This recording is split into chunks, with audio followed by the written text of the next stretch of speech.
It's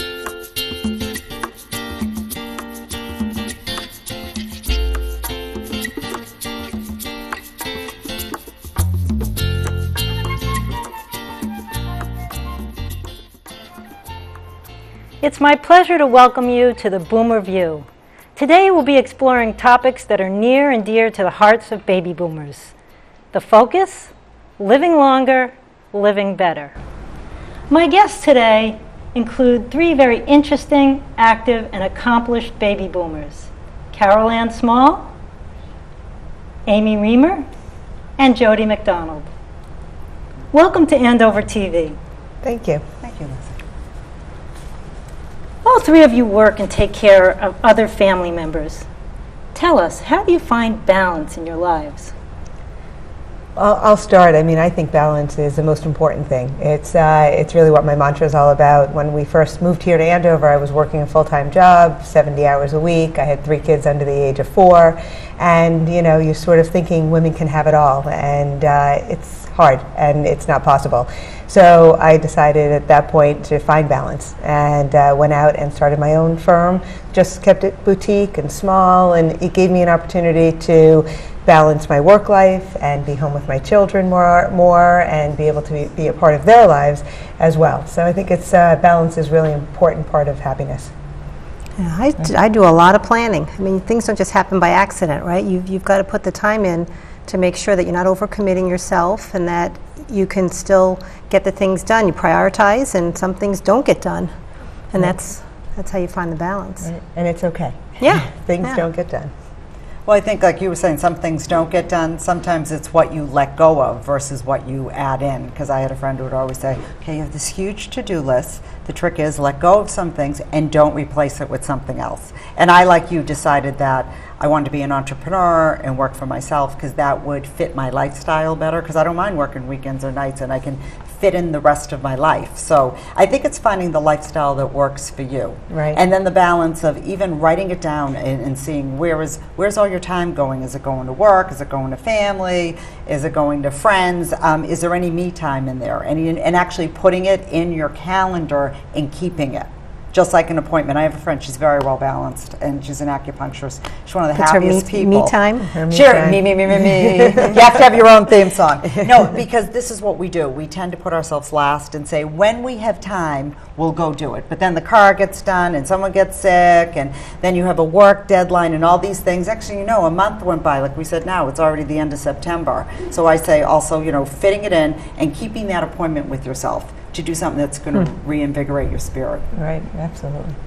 So how do each of you keep so active? You all have incredibly active lives, and alleviate stress when it does arise.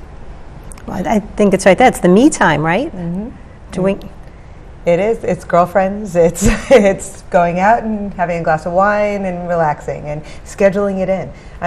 People think I'm crazy for, hey, what are you doing in October? Like, at least there's something it's on the calendar and you can do that, because we work, we travel, we are busy with our kids, and you do definitely need to schedule it. And yeah. And how that helps is, I think we always need to have something to look forward to. Because you can have all these obligations. Sometimes you need something, I know in October I'm doing this trip, so I'm really stressed, but that's okay because the trip is coming up. And like you said, some planning, and that, like I said, it's there and you're ready. And a big thing, I think, what alleviating stress, what we don't do as a nation anymore is we don't exercise as much as we used to because we're so sedentary. And they said adults, only 5% of adults exercise as much as they should. And it doesn't have to be a big thing. You can go for a little walk. Like, I started bike riding again. I loved that when I was a little kid. And I got a bike, and I go down the street and in the cemetery through the woods off to Grandma's house we go.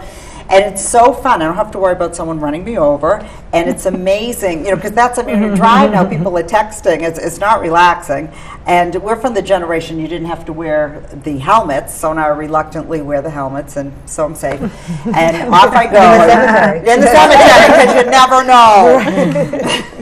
I know, it's so fun. No. But, you know, that made a big difference because I look forward to that and I plan my day. I'll say, what is the temp? And then I get my work done and that's a reward. And it's amazing the endorphins. And whether it's going to the gym, because we sit down all the time. We're not meant to sit down all day. Like we should get up once an hour when we're sitting down at the desk. Set a And you'll timer. feel better. Yeah. My Set biggest an alarm. my biggest stress relief is my dog. You know, I tell myself that I'm playing with him because he needs the playtime and it's for him, but it's really for me. I find it. I know there's all kinds of studies that have been done about animals, but when I play with him and when I walk him, I always feel calmer afterwards. It's just a nice way to just take a break. You know, he doesn't. All he wants from me is for me to just throw the ball again, right? You know, throw it again, throw it again, Does that work throw it for again. people? And it's like I can do that. Right, I can do that. exactly. I can please him. Okay, I have one satisfied customer today, right? I'd just like to dig a little deeper because this is some good stuff. What do you really think is the key to happiness? I mean, you've alluded to, you know, going out with friends and a glass of wine, but is there anything that we can share with our boomer audience that's really the key to happiness? Or is that an elusive thing? I think that it's important that people take ownership of their own happiness.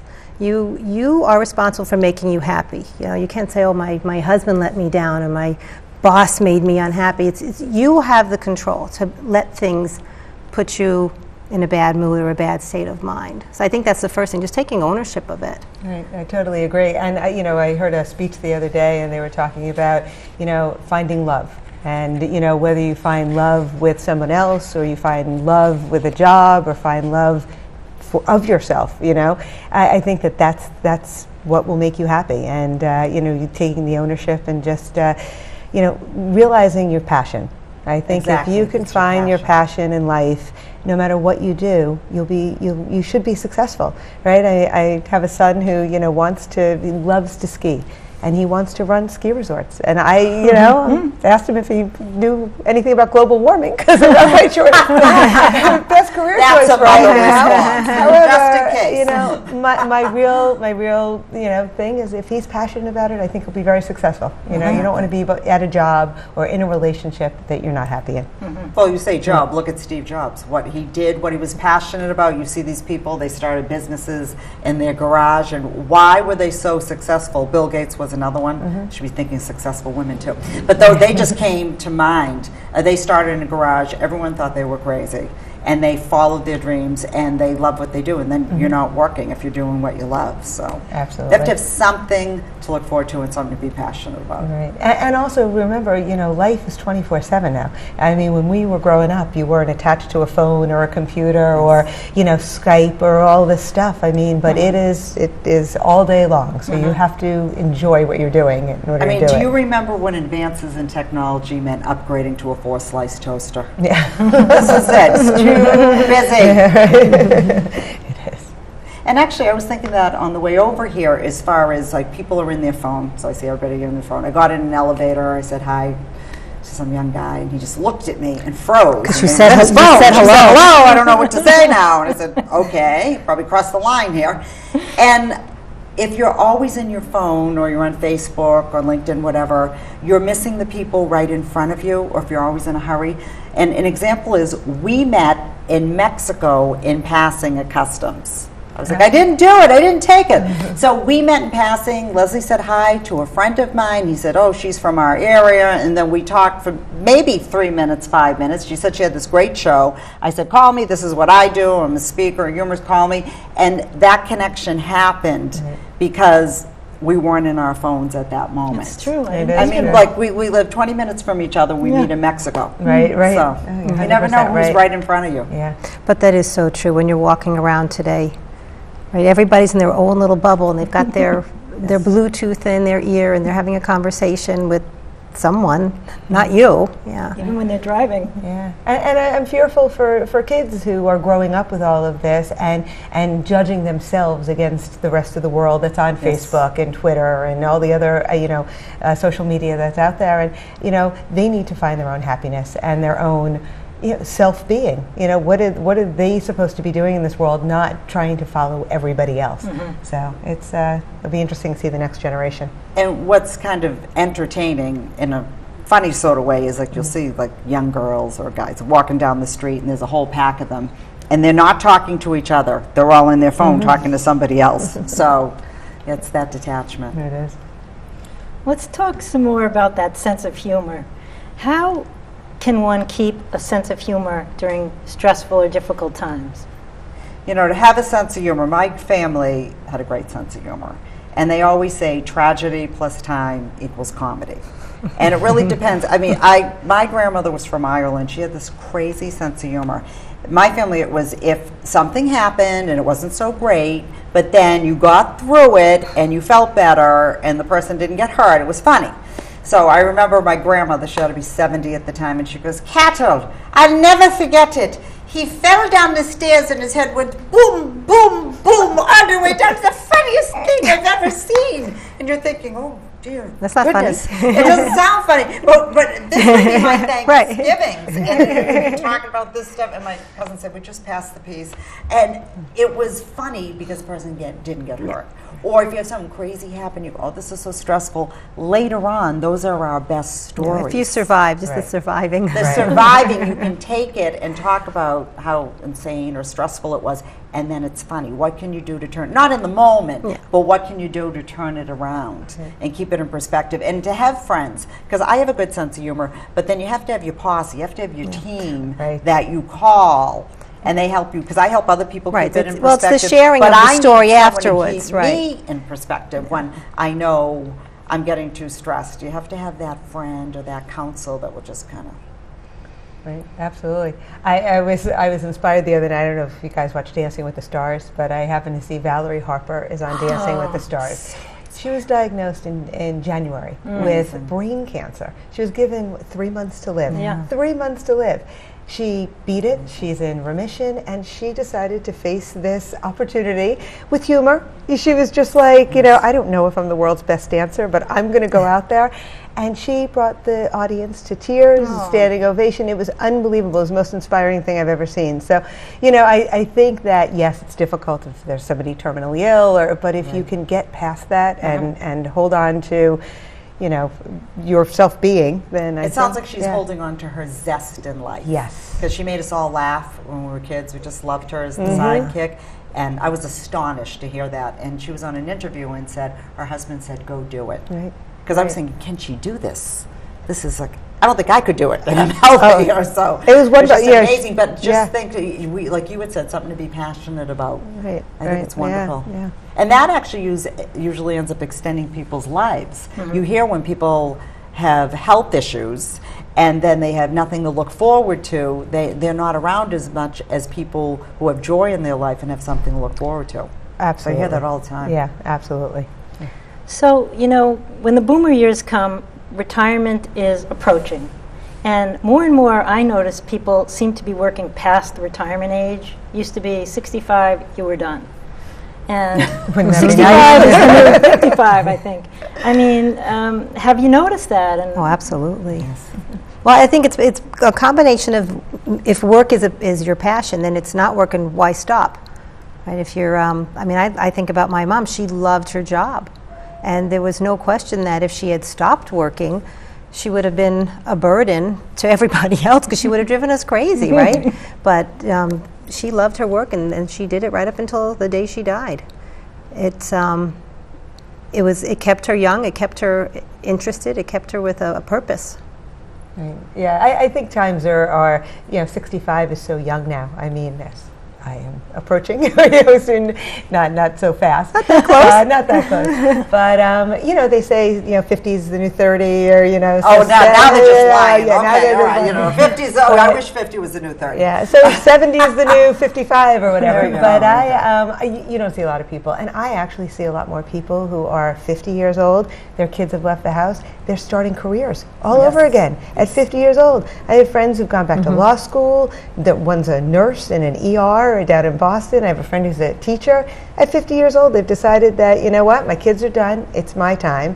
And I don't think that they're thinking, I'm going to retire in 10 years. They're thinking, you know, I'm young and I feel great, so keep going.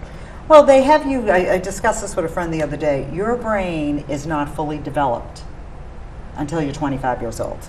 It just isn't. But at 18, they say, let's have you spend $200,000 and pick a career you want for life.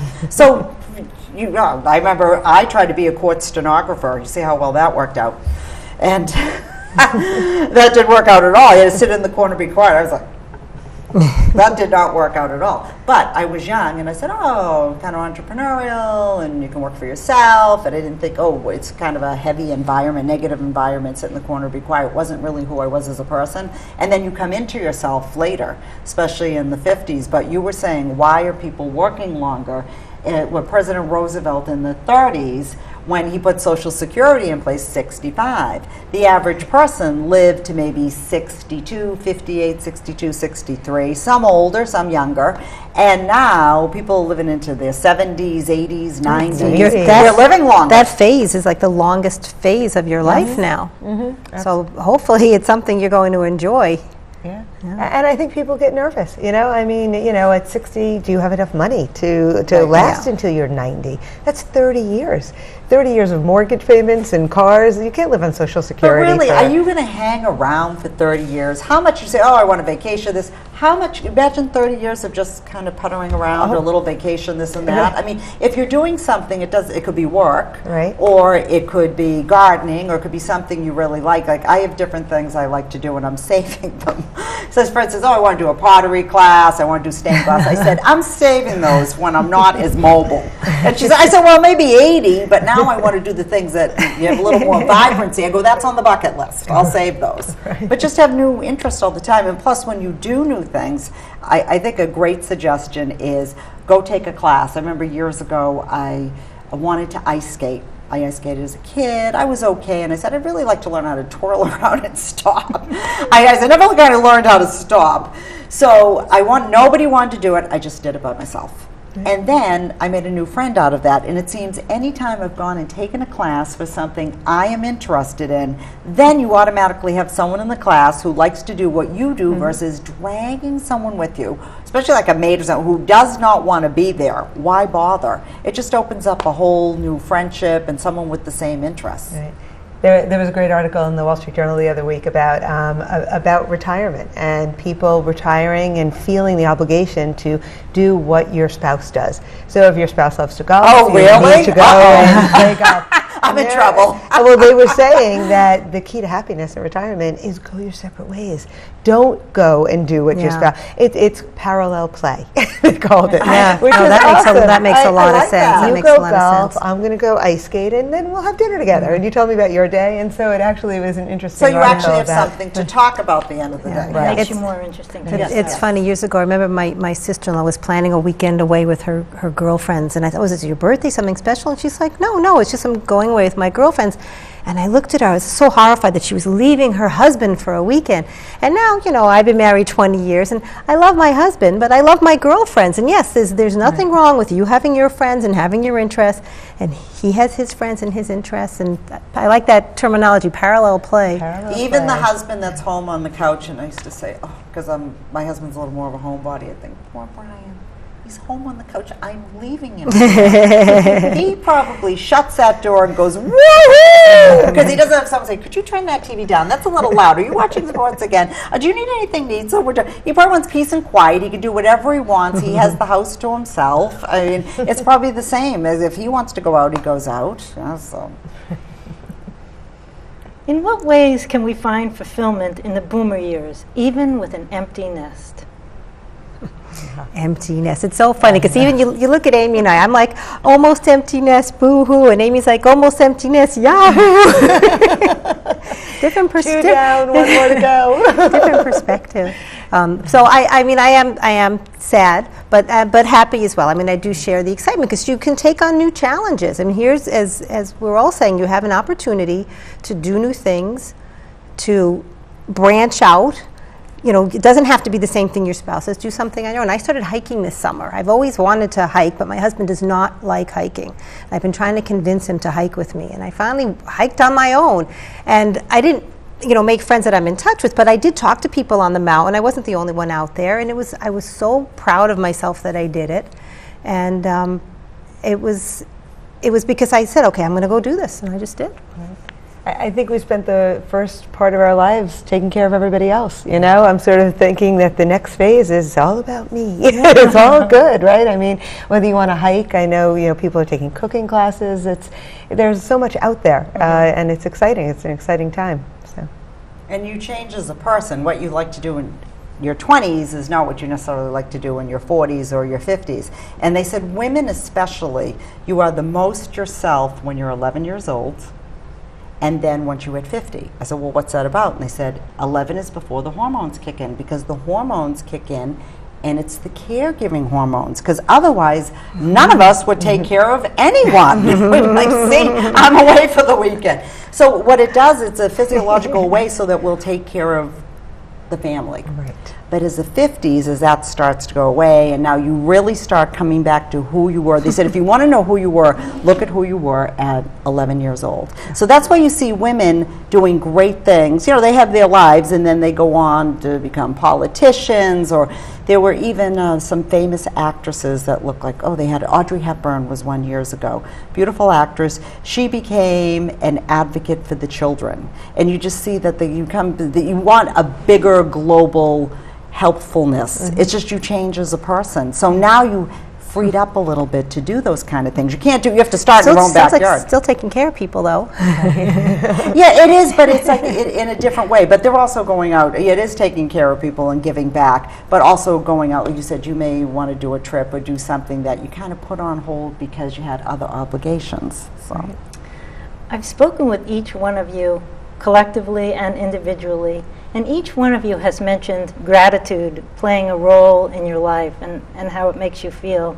And I'm wondering if you would share with our audience a little bit about, how the role that gratitude plays. I think if you can't be happy if you don't appreciate what you have. I mean, it's a glass half empty, half full, right? You have to be thankful for what you have. And I don't mean just, other people in my lives, obviously I appreciate them and my job or my home. I'm grateful for me, the person who I am, my health, knock wood, the opportunities that I have, the choices that I have. You have to appreciate those things, and then go after them. Again, it ties back with being the master of your own happiness. I think you have to appreciate what you have and take advantage of it. and also setting your priorities. Like I said, I always kid about Graham. I remember I was in my 20s. I went to visit her, and I don't know what we were talking about, and she said, "Cato, if you have your health, you have everything." And I said, "That's great, Grandma, but where's the cash?" Because I was maybe 22. I'm like, that's great. Until I had an issue in my life where I wasn't as healthy as I am now. And then said, I see what she's talking about. I see what it's like, how grateful that you can get up and you can go about your day and feel good. Or sometimes, I mean, at this point, I'll be like, oh, good, everyone's alive. I start going down. And sometimes you have to be grateful for what you don't have versus even for what you do have. You know, because then you look at somebody else's life and think, oh, their life's so great. But when you really get to know what's going on, most of us would not trade our problems. My brother for always says, if we all put our troubles in the middle here, you would take your own back. Right, exactly. So absolutely, yeah. I also think that, you know, unfortunately, it took, you know, me to become an adult and have my own children to really be grateful and thankful for my parents. I mean, all of a sudden, I'm having to take my children on vacation, or they're having. All right, I don't have to, but I'm taking my children on vacation, and you realize you want to just say thank you, you know. And I don't know when you're 18, 17, 16 years old if you really. I don't think thank you is part of the vocabulary. It's you know, and you know, and you try not to raise kids who feel as though they're entitled. But I hope one day that they also have the gratitude that, you know, we're giving them good lives, and also that there are people out there that are not as fortunate, and that they can help those people as well, because I think that is also, it's very important. And the biggest thing you're doing is making memories. Family memory, yeah. Just memories, happy memories. Yeah, it's very true. Yeah, it's nice. Well, we're all members of the baby boomer generation. 78 million baby boomers in this country is an amazing demographic. And sometimes you're at a social event and you hear a certain song and you notice that everyone's singing along and everyone knows all the words. Maybe that's because they're all baby boomers.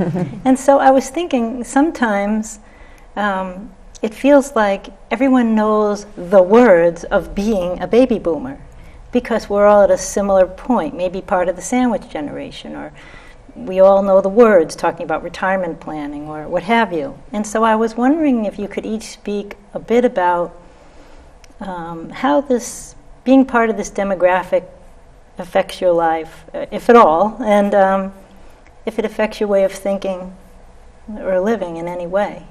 Well, it's a different phase of life. You know, when you're younger, you just really, you don't know till you get older that you're just thinking about yourself. Oh, I have to go to school, I have to have these accomplishments. But then you get a family, then you either have children to take care of, and if it's not children, then you're taking care of your parents, or you said if you're doing the sandwich, you're doing both. That's why, you know, it's like the peanut butter jelly, you're in the middle. And it is quite the balancing act. I mean, it's a different phase of life. When that phone rings, and it's a family member, your whole life goes on hold. This is how it is. So I always say now, because I have older parents, and I always say, for today, things are good, and I get things done during the lull before, you know, before we have something hectic going on. Before the storm. Actually, things are going well, but you know, just to know that you can get a phone call in a moment, and then you have to go balance everything out, whether it's your kids or your parents. That's part of being a boomer. But I think the other part of being a boomer is because it's all of us. My parents have both passed away, but it's my friends now. I have very good friends who are going through some very trying times with their parents, and they don't have their parents to go to because that is their issue right now. I mean, all of a sudden you appreciate them because they're not there. You're taking care of them, or they're gone. So as a boomer, I'm there for my boomer friends. When you talk about humor, my big joke was that I was going to get a bat beam, and you know, my girlfriend could shine it up in the sky, or just we'd pick a special emoticon, and when I saw it on my phone, I knew I had to run over there. It's, you know, she needed some, you know, hugs and a glass of wine, or just to listen. But we're all going through it, and we can all share. You know, sometimes you can't really do anything other than listen and give a hug, and that's helpful. Right. That's helpful. Give a little smile. Smiles for everyone. And these are also good when you have an Don't turn it over. Don't turn it over. No, this is good. You pull up next to someone, you just make them laugh. Yeah. They cut you off. Thank you very much. You're welcome. They'll shake their head the rest of the day and try to figure it out. See, people will react to your smile. I mean, just even that, what you said with happiness, is it takes 43 muscles to frown and 17 to smile. And a human being, doesn't matter what culture you're from, when you just look someone in the eye and you smile at them, you may be the only person that smiled at them the whole day and just kind of lift their spirits. And they'll usually mirror you. Yeah, so. when people see someone smiling, they smile back usually. Yeah, absolutely. It's contagious. Yeah. It only backfired once on a plane. I smiled at someone and she said, "What are you smiling at?" I was like, "Oh, okay, sorry, that day." Not sitting next to you. I said, "Oh, of course, you know how life is. That was my plane mate, but you know." Well, it's funny. I think it's our age too that, you know, my children will say, "Why do you talk to everybody?" You know, I'm at the supermarket, they're bagging my bags, and why not? I think, you know, the kids get embarrassed, but I said, you know what, the person I talked to appreciated my talking to them. Right. Being there for them, absolutely. When I was 5, my mother was talking to everyone in line, and I said to her, "I thought you know, who's that person?" And she says, "I don't know them." And I said, "I thought you told me not to talk to strangers." Our parents embarrassed us, and now it's our turn to embarrass our children, which is really fun. Yeah, I guess that comes with the boomer as well. Absolutely. But I think seeing the older boomers, like we're, I think, on the younger side of this whole boomer generation, Yes, right? thank you. But to see, you know, I mean, I look at my mother, you know, God bless her, she's 74 years old, she just got married. She is like, you know, You find couldn't love be, at any age. Absolutely, she couldn't be happier, and so her happiness is making the rest of us very happy. So it's true. I mean, there are unfortunately the sick times with parents and children, but it's nice to see happiness as well. It's never too late. Never too late. That's true. I really appreciate these words of wisdom and you sharing with our audience all the special, you know, moments and things that have meaning to you. So thank you very much. Thank you. Well, thanks for having us. It's always an honor. Thanks for being with us on the Boomer View. See you next time.